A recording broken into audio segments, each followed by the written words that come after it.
Boa noite, meu nome é Maurício e hoje eu vou estar falando para vocês um pouco sobre o Teorema de Green e a dinâmica dos fluidos na engenharia. Eu trouxe alguns exemplos práticos, mas antes eu vou começar falando um pouco sobre o Teorema de Green. O Teorema de Green é uma ferramenta poderosa do cálculo vetorial que estabelece uma relação entre a integração de linha ao longo de uma curva fechada e uma integração dupla sobre a região que essa curva delimita. Ele funciona como uma ponte entre o cálculo em uma borda sobre linha e o interior de uma área de uma região plana. Em outras palavras, a circulação de um campo vetorial ao redor da borda de uma região é igual ao fluxo rotacional do campo dentro da região. O teorema de Green também pode ser utilizado para a engenharia na análise de fluxo em reservatórios e canais hidráulicos, determinação da circulação de fluidos em sistemas fechados e estudos sobre comportamento de campos vetoriais em dinâmica dos fluidos. Esse foi 3 exemplos mais fáceis que eu achei, mas deve ter mais, né? Com certeza tem mais. Eu também trouxe aqui um probleminha, que seria um exemplo prático. Imagine um reservatório circular de água localizado no plano XY. A água flui para fora do reservatório por meio de uma abertura em sua borda. Esse movimento pode ser descrito pelo seguinte campo de velocidade vetorial: v de xy igual a menos yx. Esse campo de velocidade representa um fluxo rotacional no sentido anti-horário. Nosso objetivo é determinar o fluxo total de água do reservatório usando o teorema de Green. E eu trouxe também outro objetivo extra, que é calcular a vazão volumétrica, depois de calcular o teorema de Green. Aí vamos aplicar o teorema de Green no problema, lembrando que esse teorema permite transformar uma integral de linha em uma integral de área, tornando mais simples o cálculo do fluxo de um campo vetorial. Para resolver o problema que eu trouxe, a gente vai usar uma série de passos que eu desenvolvi aqui através da minha pesquisa. E o primeiro passo é identificar o campo vetorial dado. E o campo vetorial dado vai ser v de xy igual a menos yx. O passo 2 é aplicar o teorema de Green e calcular a derivada parciais. Para P, P de xy vai ser igual a menos y.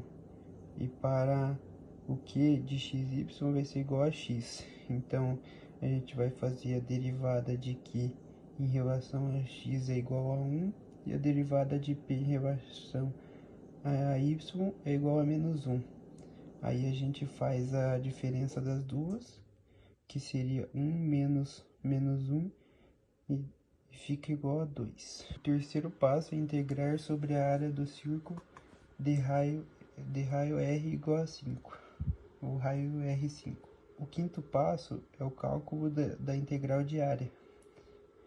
A região R é um círculo de raio R igual a R5 igual a 5, cuja área desse círculo é πr ao quadrado, que significa π vezes o raio elevado ao quadrado, que dá 25π. A integral dupla vai se tornar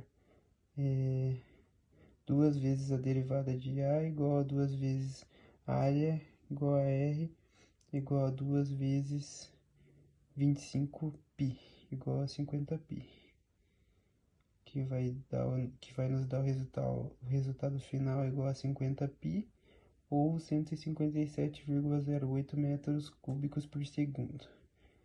O resultado obtido pelo teorema de Green indica que o fluxo total de água do reservatório é 50π ou 157,8 metros cúbicos por segundo. Agora vamos calcular a vazão volumétrica.